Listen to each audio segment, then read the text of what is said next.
The Casebook of Sherlock Holmes, Part 2, The Adventure of the Blanched Soldier. The ideas of my friend Watson, though limited, are exceedingly pertinacious.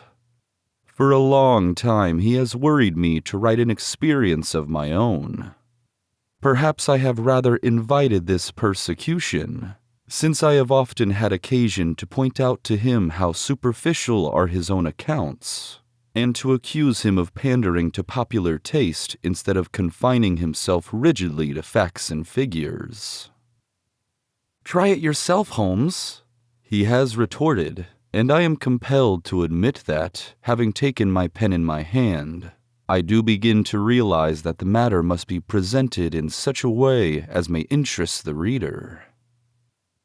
The following case can hardly fail to do so, as it is among the strangest happenings in my collection, though it chanced that Watson had no note of it in his collection. Speaking of my old friend and biographer, I would take this opportunity to remark that if I burden myself with a companion in my various little inquiries, it is not done out of sentiment or caprice, but it is that Watson has some remarkable characteristics of his own, to which in his modesty he has given small attention amid his exaggerated estimates of my own performances. A confederate who foresees your conclusions and course of action is always dangerous, but one to whom each development comes as a perpetual surprise, and to whom the future is always a closed book, is indeed an ideal helpmate. I find from my notebook that it was in January 1903, just after the conclusion of the Boer War, that I had my visit from Mr. James M. Dodd, a big, fresh, sunburned, upstanding Briton.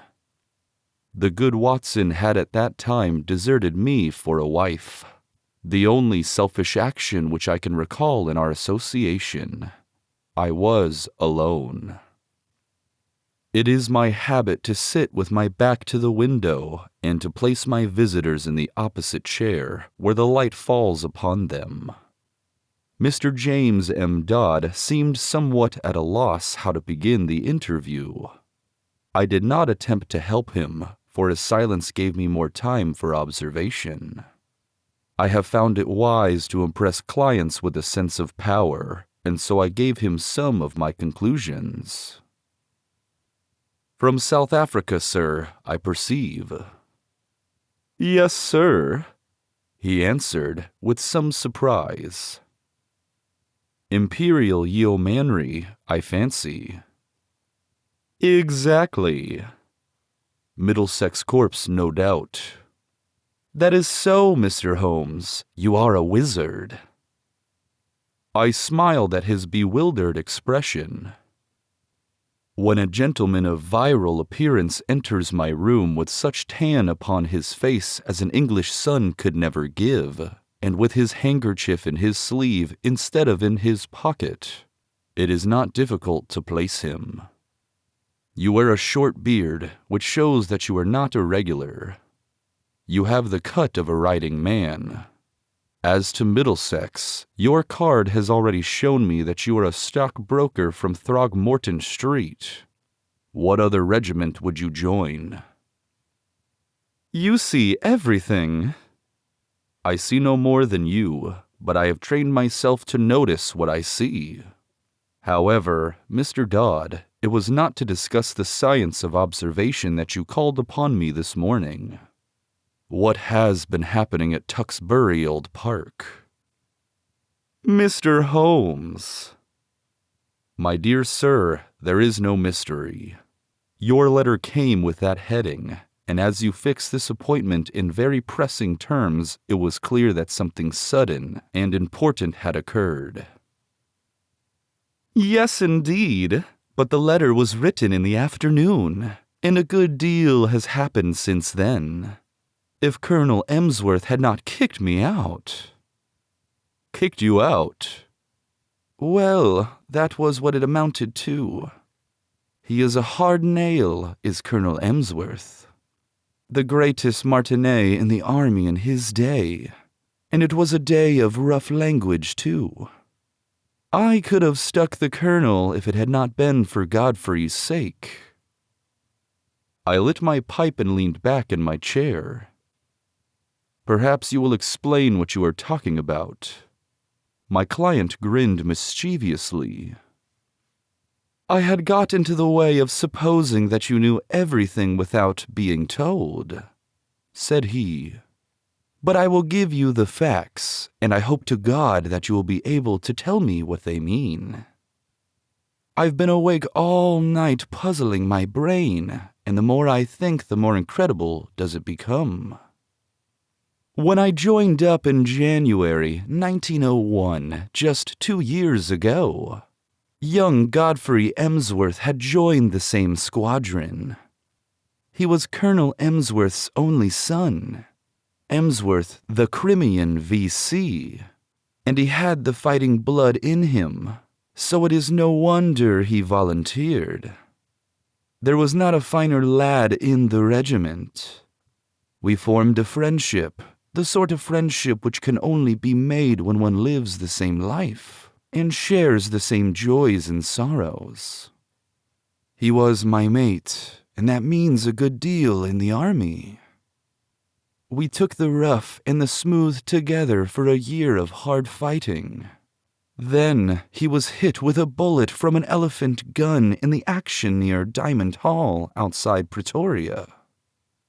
I got one letter from the hospital at Cape Town and one from Southampton. Since then, not a word, not one word, Mr. Holmes. For 6 months and more, and he my closest pal.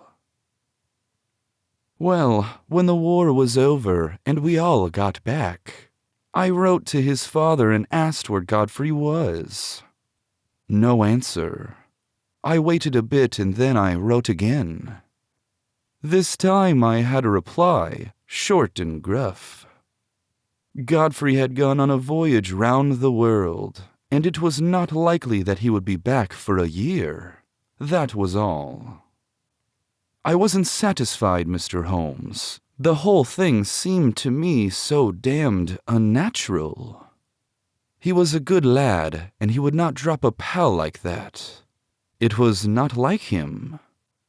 Then again, I happened to know that he was the heir to a lot of money, and also that his father and he did not always hit it off too well.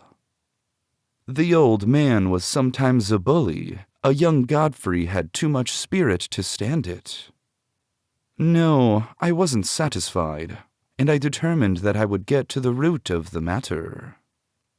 It happened, however, that my own affairs needed a lot of straightening out after 2 years' absence, and so it is only this week that I have been able to take up Godfrey's case again. But since I have taken it up, I mean to drop everything in order to see it through. Mr. James M. Dodd appeared to be the sort of person whom it would be better to have as a friend than as an enemy. His blue eyes were stern, and his square jaw had set hard as he spoke. "Well, what have you done?" I asked. My first move was to get down to his home, Tuxbury Old Park, near Bedford, and to see for myself how the ground lay. I wrote to the mother, therefore, I had had quite enough of the curmudgeon of a father, and I made a clean frontal attack. Godfrey was my chum. I had a great deal of interest which I might tell her of our common experiences. I should be in the neighborhood would there be any objection, etc. In reply, I had quite an amiable answer from her, and an offer to put me up for the night. That was what took me down on Monday. Tuxbury Old Hall is inaccessible, 5 miles from anywhere. There was no trap at the station, so I had to walk, carrying my suitcase, and it was clearly dark before I arrived. It is a great wandering house standing in a considerable park. I should judge it was all sorts of ages and styles, starting on a half-timbered Elizabethan foundation and ending in a Victorian portico. Inside it was all paneling and tapestry and half-effaced old pictures, a house of shadows and mystery. There was a butler, old Ralph, who seemed about the same age as the house, and there was his wife, who might have been older. She had been Godfrey's nurse, and I had heard him speak of her as second only to his mother in his affections. So I was drawn to her in spite of her queer appearance. The mother I liked also, a gentle little white mouse of a woman. It was only the colonel himself whom I barred. We had a bit of a barney right away, and I should have walked back to the station if I had not felt that it might be playing his game for me to do so. I was shown straight into his study, and there I found him, a huge, bow-backed man, with a smoky skin and a straggling gray beard, seated behind his littered desk. A red-veined nose jutted out like a vulture's beak, and two fierce gray eyes glared at me from under tufted brows.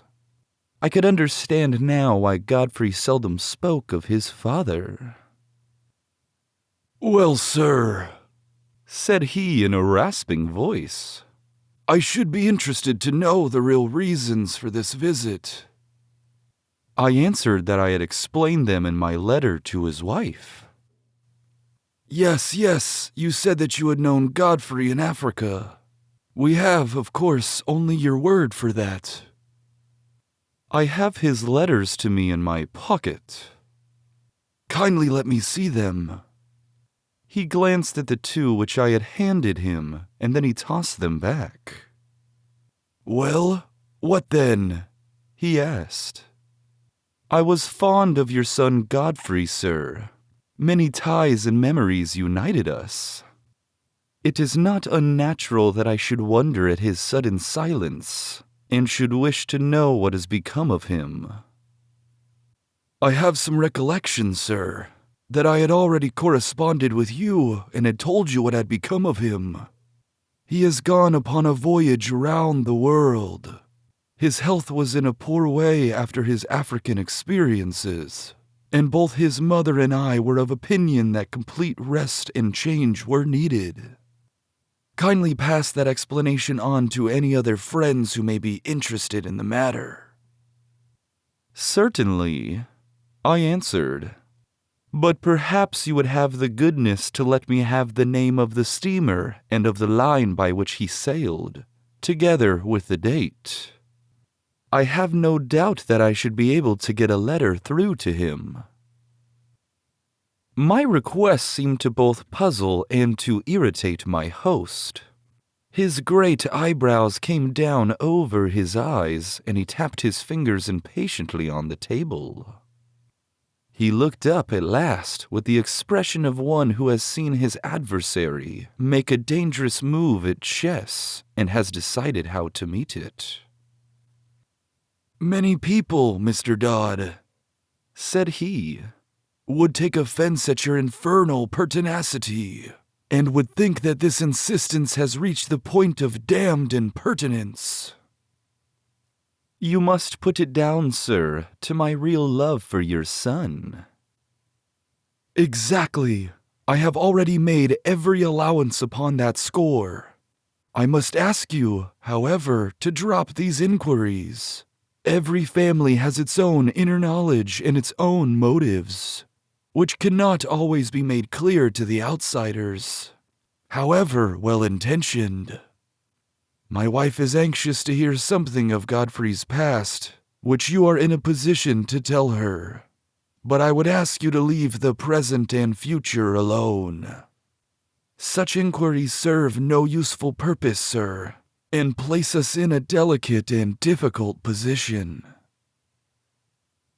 So I came to a dead end, Mr. Holmes. There was no getting past it. I could only pretend to accept the situation and register a vow inwardly that I would never rest until my friend's fate had been cleared up. It was a dull evening. We dined quietly, and the three of us in a gloomy, faded old room. The lady questioned me eagerly about her son, but the old man seemed morose and depressed. I was so bored by the whole proceeding that I had made an excuse as soon as I decently could and retired to my bedroom. It was a large, bare room on the ground floor, as gloomy as the rest of the house, but after a year of sleeping upon the veldt, Mr. Holmes, one is not too particular about one's quarters. I opened the curtains and looked out into the garden, remarking that it was a fine night with a bright half-moon. Then I sat down by the roaring fire with the lamp on a table beside me and endeavored to distract my mind with a novel. I was interrupted, however, by Ralph, the old butler, who came in with a fresh supply of coals. "I thought you might run short in the night-time, sir. It is bitter weather and the rooms are cold." He hesitated before leaving the room, and when I looked around he was standing facing me, with a wistful look upon his wrinkled face. "Beg your pardon, sir, but I could not help hearing what you said of young Master Godfrey at dinner. You know, sir, that my wife nursed him, and so I may say I am his foster father. It's natural we should take an interest, and you say he carried himself well, sir." There was no braver man in the regiment. He pulled me out once from under the rifles of the Boers, or maybe I should not be here. The old butler rubbed his skinny hands. "Yes, sir, yes, that is Master Godfrey all over. He was always courageous. There's not a tree in the park, sir, that he has not climbed. Nothing would stop him. He was a fine boy, and oh, sir, he was a fine man." I sprang to my feet. "Look here," I cried. "You say he was. You speak as if he were dead. What is all this mystery? What has become of Godfrey Emsworth?" I gripped the old man by the shoulder, but he shrank away. "I don't know what you mean, sir. Ask the master about Master Godfrey. He knows. It is not for me to interfere." He was leaving the room, but I held his arm. "Listen," I said. "You are going to answer one question before you leave, if I have to hold you all night. Is Godfrey dead?" He could not face my eyes. He was like a man hypnotized. The answer was dragged from his lips. It was a terrible and unexpected one. "I wish to God he was," he cried, and tearing himself free, he dashed from the room. You will think, Mr. Holmes, that I returned to my chair in no very happy state of mind. The old man's words seemed to me to bear only one interpretation. Clearly, my poor friend had become involved in some criminal, or at the least, disreputable transaction which touched the family honor. The stern old man had sent his son away and hidden him from the world lest some scandal should come to light.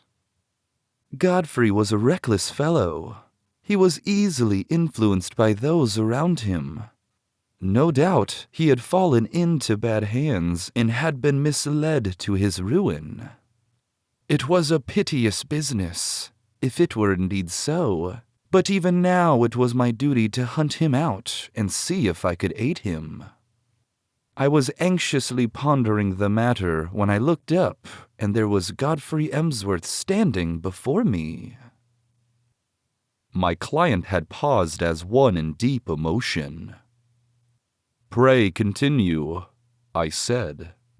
"Your problem presents some very unusual features." He was outside the window, Mr. Holmes, with his face pressed against the glass. I have told you that I looked out at the night. When I did so, I left the curtains partly open. His figure was framed in this gap. The window came down to the ground, and I could see the whole length of it. But it was his face which held my gaze. He was deadly pale. Never have I seen a man so white. I reckon ghosts may look like that, but his eyes met mine, and they were the eyes of a living man. He sprang back when he saw that I was looking at him, and he vanished into the darkness. There was something shocking about the man, Mr. Holmes. It wasn't merely that ghastly face glimmering as white as cheese in the darkness. It was more subtle than that. Something slinking, something furtive, something guilty, something very unlike the frank, manly lad that I had known. It left a feeling of horror in my mind. But when a man has been soldiering for a year or two with Brother Boar as a playmate, he keeps his nerve and acts quickly. Godfrey had hardly vanished before I was at the window. There was an awkward catch, and I was some little time before I could throw it up. Then I nipped through and ran down the garden path in the direction that I had thought he might have taken. It was a long path, and the light was not very good, but it seemed to me something was moving ahead of me. I ran on and called his name, but it was no use. When I got to the end of the path, there were several others branching in different directions to various outhouses. I stood hesitating, and as I did so I heard distinctly the sound of a closing door. It was not behind me in the house, but ahead of me, somewhere in the darkness. That was enough, Mr. Holmes, to assure me that what I had seen was not a vision. Godfrey had run away from me, and that he had shut a door behind him. Of that I was certain. There was nothing more I could do, and I spent an uneasy night turning the matter over in my mind, and trying to find some theory which would cover the facts. The next day I found the colonel rather more conciliatory, and as his wife remarked that there were some places of interest in the neighborhood, it gave me an opening to ask whether my presence for one more night would incommode them. A somewhat grudging acquiescence from the old man gave me a clear day in which to make my observations. I was already perfectly convinced that Godfrey was in hiding somewhere near, but where and why remained to be solved. The house was so large and so rambling that a regiment might be hid away in one, and no one the wiser. If the secret lay there, it was difficult for me to penetrate it. But the door which I had heard close was certainly not in the house. I must explore the garden and see what I could find. There was no difficulty in the way, for the old people were busy in their own fashion, and left me to my own devices. There were several small outhouses, but at the end of the garden there was a detached building of some size, large enough for a gardener's or gamekeeper's residence. Could this be the place where the sound of that shutting door had come? I approached it in a careless fashion, as though I were strolling aimlessly round the grounds. As I did so, a small, brisk, bearded man in a black coat and bowler hat, not at all the gardener type, came out of the door. To my surprise, he locked it after him and put the key in his pocket. Then he looked at me with some surprise on his face. "Are you a visitor here?" he asked. I explained that I was, and that I was a friend of Godfrey's. What a pity that he should be away on his travels. for he would have so liked to see me," I continued. "Quite so, exactly," said he with a rather guilty air. "No doubt you will renew your visit at some more propitious time."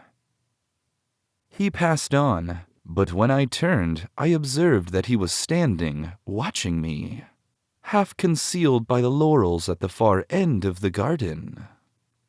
I had a good look at the little house as I passed it, but the windows were heavily curtained, and so far as one could see, it was empty.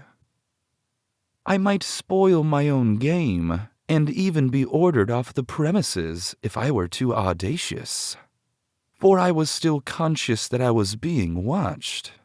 Therefore, I strolled back to the house and waited for night before I went on with my inquiry. When all was dark and quiet, I slipped out of my window and made my way as silently as possible to the mysterious lodge. I have said that it was heavily curtained, but now I found that the windows were shuttered as well. Some light, however, was breaking through one of them, so I concentrated my attention upon this. I was in luck, for the curtain had not been quite closed, and there was a crack in the shutter so that I could see the inside of the room. It was a cheery place enough, a bright lamp with a blazing fire. Opposite to me was seated the little man who I had seen in the morning. He was smoking a pipe and reading a paper. "What paper?" I asked. My client seemed annoyed at the interpretation of his narrative. "Can it matter?" he asked. "It is most essential." I really took no notice. "Possibly you observed whether it was a broad-leafed paper or of that smaller type which one associates with weeklies." "Now that you mention it, it was not large. It might have been The Spectator. However, I had little thought to spare upon such details, for a second man was seated with his back to the window, and I could swear that the second man was Godfrey. I could not see his face, but I knew the familiar slope of his shoulders. He was leaning upon his elbow in an attitude of great melancholy, his body turned towards the fire. I was hesitating as to what I should do when there was a sharp tap on my shoulder, and there was Colonel Emsworth beside me. "This way, sir," said he in a low voice. He walked in silence to the house, and I followed him into my own bedroom. He had picked up a timetable in the hall. "There is a train to London at 8:30, said he. "The trap will be at the door at 8. He was white with rage, and indeed I felt myself in so difficult a position that I could only stammer out a few incoherent apologies, in which I tried to excuse myself by urging my anxiety for my friend. "The matter will not bear discussion," said he abruptly. "You have made a most damnable intrusion into the privacy of our family. You are here as a guest, and you have become a spy. I have nothing more to say, sir, save that I have no wish ever to see you again." At this, I lost my temper, Mr. Holmes, and I spoke with some warmth. "I have seen your son, and I am convinced that for some reason of your own, you are concealing him from the world. I have no idea what your motives are in cutting him off in this fashion, but I am sure that he is no longer a free agent. I warn you, Colonel Emsworth, that until I am assured as to the safety and well-being of my friend, I shall never desist in my efforts to get to the bottom of the mystery, and I shall certainly not allow myself to be intimidated by anything which you may say or do." The old fellow looked diabolical, and I really thought he was about to attack me.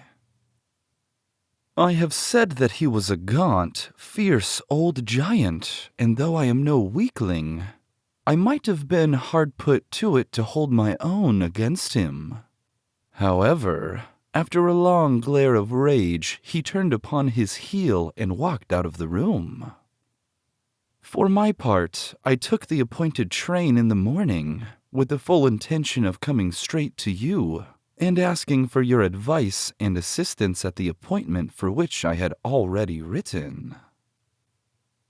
Such was the problem which my visitor laid before me. It presented, as the astute reader will have already perceived, few difficulties in its solution, for a very limited choice of alternatives must get to the root of the matter. Still, elementary as it were, there were points of interest and novelty about it, which may excuse my placing it upon record. I now proceeded, using my familiar method of logical analysis, to narrow down the possible solutions. The servants, I asked, how many were in the house? To the best of my belief, there were only the old butler and his wife. They seemed to live in the simplest fashion. There was no servant, then, in the detached house. None, unless the little man with the beard acted as such. He seemed, however, to be quite a superior person. That seems very suggestive. Have you had any indication that the food was conveyed from one house to the other? Now that you mention it, I did see old Ralph carrying a basket down the garden walk and going in the direction of his house. The idea of food did not occur to me at the moment. Did you make any local inquiries? Yes, I did. I spoke to the station master and also to the innkeeper in the village. I simply asked if they knew anything of my old comrade, Godfrey Emsworth. Both of them assured me that he had gone for a voyage around the world. He had come home, and then he had almost at once started off again. The story was evidently universally accepted. You said nothing of your suspicions. Nothing. That was very wise. The matter should certainly be inquired into. I will go back with you to Tewkesbury Old Park. Today? It happened that at the moment I was clearing up the case which my friend Watson had described as that of the Abbey School, in which the Duke of Greyminster was so deeply involved, I had also a commission from the Sultan of Turkey which called for immediate action, as political consequences of the gravest kind might arise from its neglect. Therefore, it was not until the beginning of the next week, as my diary records, that I was able to start forth on my mission to Bedfordshire in company with Mr. James M. Dodd. As we drove to Euston, we picked up a grave and taciturn gentleman of iron-gray aspect, with whom I had made the necessary arrangements. "This is an old friend," said I to Dodd. "Is it possible that his presence may be entirely unnecessary, and, on the other hand, it may be essential? It is not necessary at the present stage to go further into the matter." The narratives of Watson have accustomed the reader, no doubt, to the fact that I do not waste words or disclose my thoughts while a case is actually under consideration.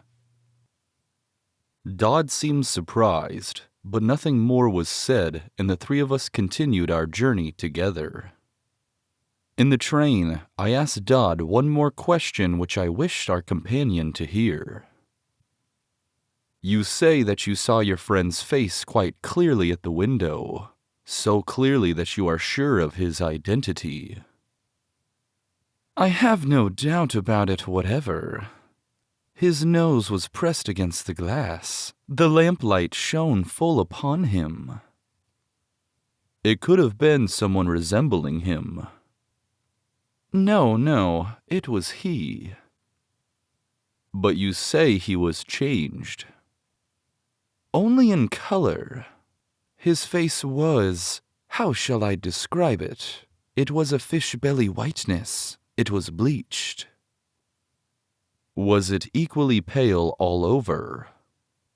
I think not. It was his brow which I saw so clearly as it pressed against the window. Did you call to him?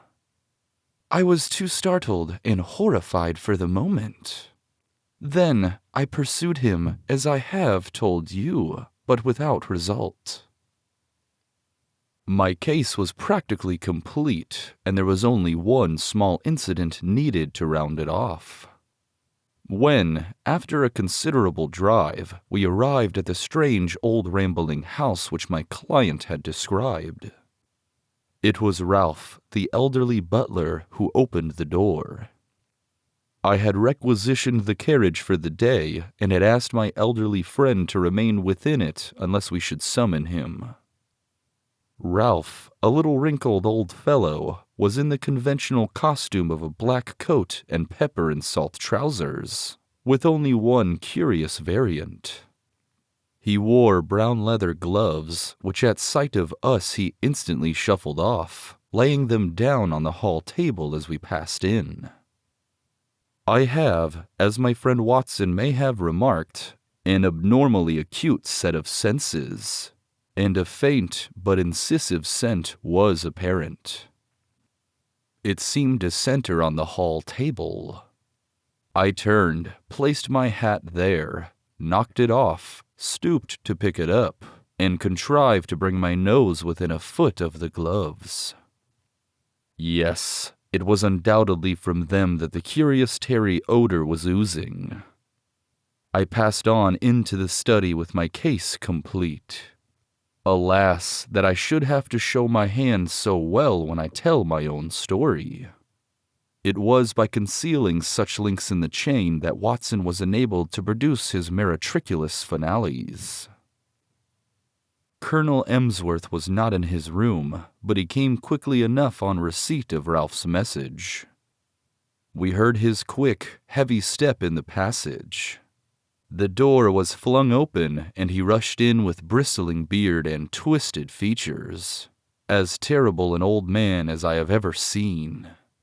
He held our cards in his hand, and he tore them up and stamped on the fragments. "Have I not told you, you infernal busybody, that you are warned off the premises? Never dare to show your damned face here again. If you enter again without my leave, I shall be within my rights if I use violence. I'll shoot you, sir. By God, I will. As to you, sir," turning upon me, "I extend the same warning to you. I am familiar with your ignoble profession, but you must take your reputed talents to some other field. There is no opening for them here." "I cannot leave here," said my client firmly, "until I have heard from Godfrey's own lips that he is under no restraint." Our involuntary host rang the bell. "Ralph," he said, "telephone down to the county police and ask the inspector to send up 2 constables. Tell him there are burglars in the house." "One moment," said I. "You must be aware, Mr. Dodd, that Colonel Emsworth is within his rights, and that we have no legal status within his house. On the other hand, he should recognize that your action is prompted entirely by solicitude for his son. I venture to hope that, if I were allowed to have 5 minutes' conversation with Colonel Emsworth, I could certainly alter his view of the matter." "I am not so easily altered," said the old soldier. "Ralph, do what I have told you. What the devil are you waiting for? Ring up the police." "Nothing of the sort," I said, putting my back to the door. Any police interference would bring about the very catastrophe which you dread. I took out my notebook and scribbled one word upon a loose sheet. "That," said I, as I handed it to Colonel Emsworth, "is what has brought us here." He stared at the writing with a face from which every expression save amazement had vanished. "How do you know?" he gasped, sitting down heavily in his chair. "It is my business to know things. That is my trade." He sat in deep thought, his gaunt hand tugging at his straggling beard. Then he made a gesture of resignation. "Well, if you wish to see Godfrey, you shall. It is no doing of mine, but you have forced my hand. Ralph, tell Mr. Godfrey and Mr. Kent that in 5 minutes we shall be with them." At the end of that time, we passed down the garden path and found ourselves in front of the mystery house at the end. A small, bearded man stood at the door with a look of considerable astonishment upon his face. "This is very sudden, Colonel Emsworth," said he. "This will disarrange all our plans." "I can't help it, Mr. Kent. Our hands have been forced. Can Mr. Godfrey see us?" "Yes, he is waiting inside." He turned and led us into a large, plainly furnished front room. A man was standing with his back to the fire, and at the sight of him, my client sprang forward with outstretched hands. "Why, Godfrey, old man, this is fine." But the other waved him back. "Don't touch me, Jimmy. Keep your distance. Yes, you may well stare. I don't quite look like the smart Lance Corporal Emsworth of B Squadron, do I?" His appearance was certainly extraordinary. One could see that he had indeed been a handsome man, with clear-cut features sunburned by an African sun. But mottled in patches over the darker surface were curious whitish patches which had bleached his skin. "That's why I don't court visitors," said he. "I don't mind you, Jimmy, but I could have done without your friend. I suppose there is some good reason for it, but you have me at a disadvantage." "I wanted to be sure that all was well with you, Godfrey. I saw that night when you looked into my window, and I could not let the matter rest until I cleared things up." "Old Ralph told me you were there, and I couldn't help taking a peep at you. I hoped you would not have seen me, and I had to run to my burrow when I heard the window go up." "But what in heaven's name is the matter?" "Well, it's not a long story to tell," said he, lighting a cigarette. "You remember that morning fight at Bruffelsspruit, outside Pretoria, on the Eastern Railway line? You heard I was hit." "Yes, I heard that, but I never got particulars." 3 of us got separated from the others. It was a very broken country, you may remember. There was Simpson, the fellow we called Baldy Simpson, and Anderson and I.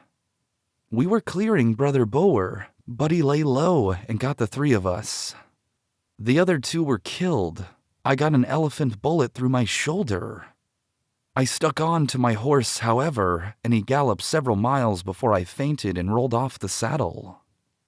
When I came to myself, it was nightfall, and I raised myself up, feeling very weak and ill.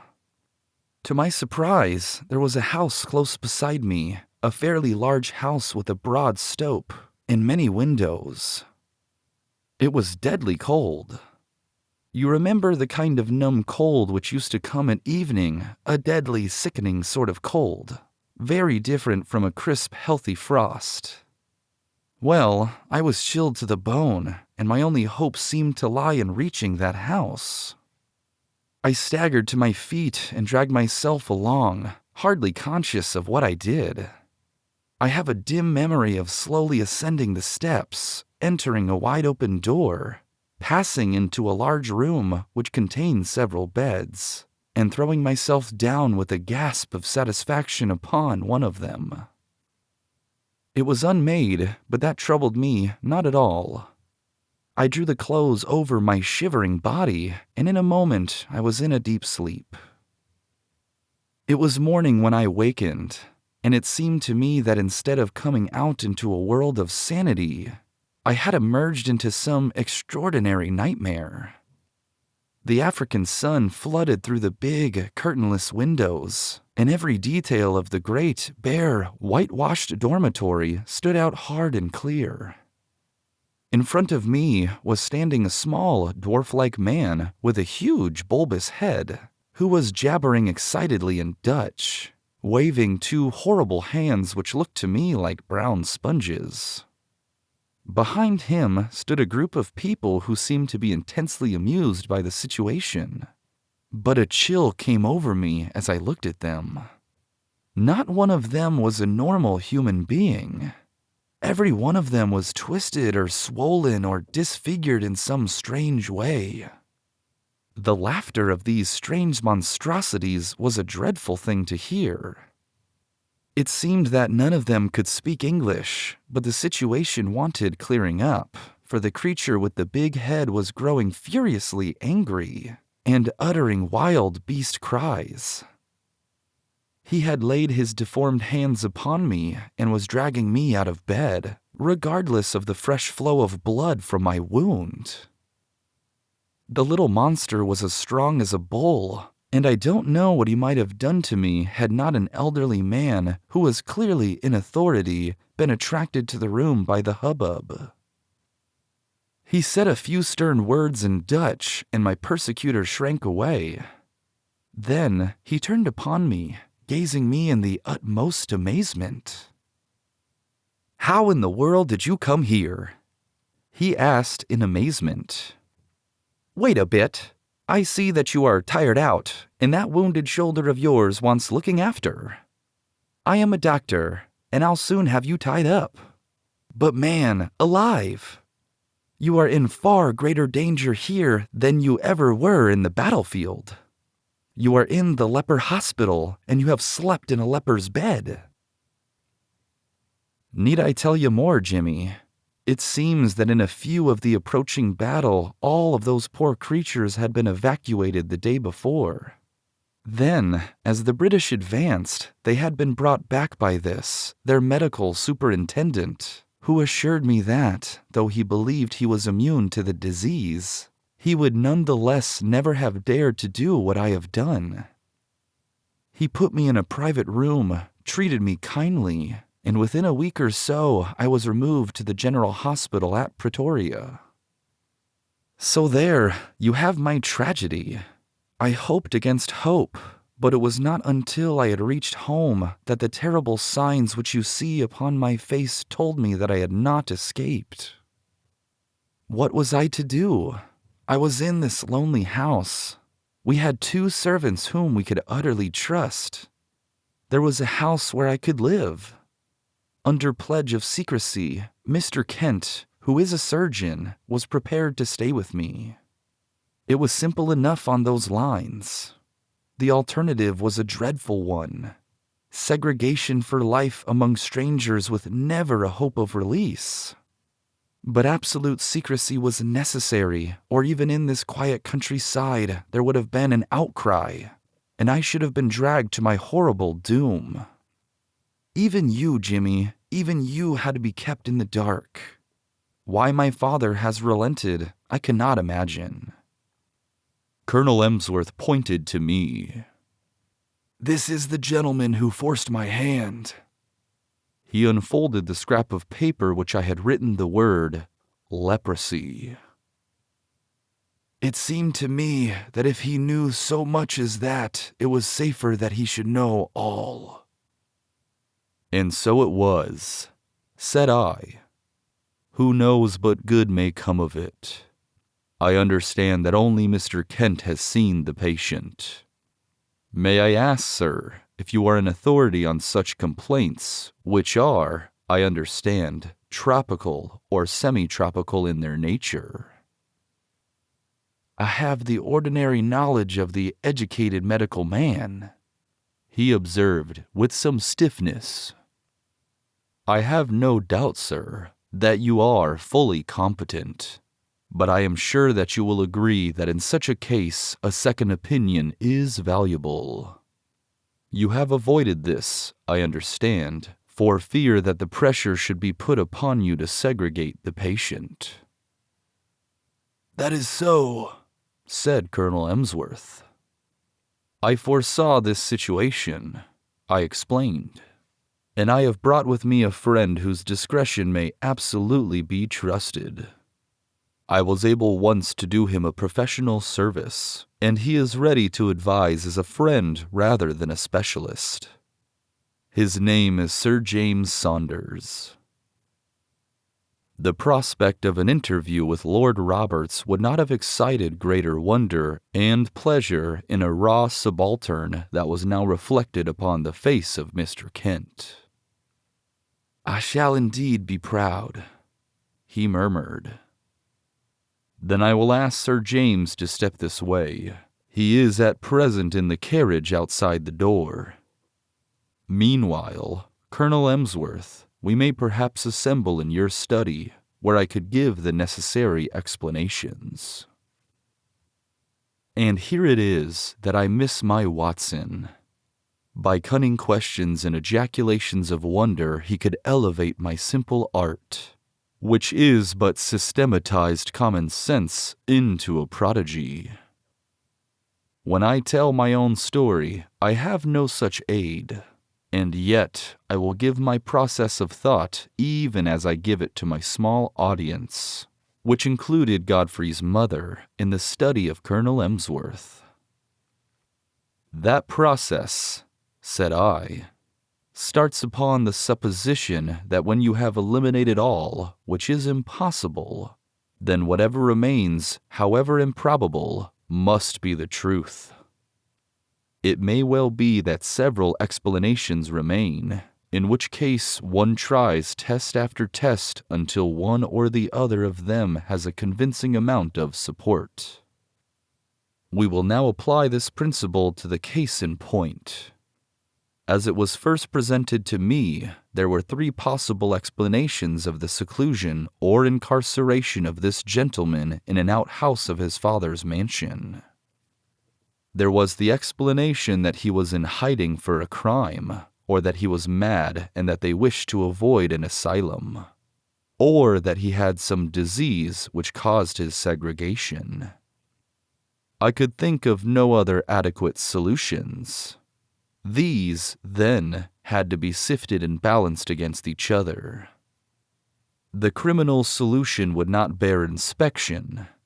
No unsolved crime had been reported from that district. I was sure of that. If there was some crime not yet discovered, then clearly it would be of no interest of the family to get rid of the delinquent and send him abroad rather than keeping him concealed at home. I could see no explanation for such a line of conduct. Insanity was more plausible. The presence of the second person in the outhouse suggested a keeper. The fact that he locked the door when he came out strengthened the supposition and gave the idea of constraint. On the other hand, this constraint could not be severe, or the young man could not have gotten loose and come down to have a look at his friend. You will remember, Mr. Dodd, that I felt round for points, asking you, for example, about the paper which Mr. Kent was reading. Had it been the Lancet or the British Medical Journal, it would have helped me. It is not illegal, however, to keep a lunatic upon private premises so long as there is a qualified person in attendance, and that the authorities have been duly notified. Why, then, all this desperate desire for secrecy? Once again, I could not get the theory to fit the facts. There remained the third possibility, into which, rare and unlikely as it was, everything seemed to fit. Leprosy is not uncommon in South Africa. By some extraordinary chance, this youth might have contracted it. His people would be placed in a very dreadful position, since they would have the desire to save him from segregation. Great secrecy would be needed to prevent rumors from getting about, and subsequent interference by the authorities. A devoted medical man, if sufficiently paid, would easily be found to take charge of the sufferer. There would be no reason why the latter should not be allowed freedom after dark. Bleaching of the skin is a common result of the disease. The case was a strong one, so strong that I determined to act as if it were actually proved. When on arriving here, I noticed that Ralph, who carries out the meals, had gloves which were impregnated with disinfectants. My last doubts were removed. A single word showed you, sir, that your secret was discovered. If I had wrote rather than said it, it was to prove to you that my discretion was to be trusted. I was finishing this little analysis of the case when the door was opened and the austere figure of the great dermatologist was ushered in. But for once, his sphinx-like features had relaxed, and there was a warm humanity in his eyes. He strode up to Colonel Emsworth and shook him by the hand. "It is often my lot to bring ill tidings, and seldom good," said he. "This occasion is more welcome. It is not leprosy. A well-marked case of pseudo-leprosy or ichthyosis, a scale-like infection of the skin, unsightly and obstinate, but possibly curable, and certainly non-infective. Yes, Mr. Holmes, the coincidence is a remarkable one. But is it a coincidence? Are there not subtle forces at work of which we know little? Are we assured that the apprehension from which this young man has no doubt suffered terribly, since his exposure to its contagion, may not produce a physical effect which simulates that which it fears? At any rate, I pledge my professional reputation. But the lady has fainted. I think that Mr. Kent had better be with her until she recovers from this joyous shock."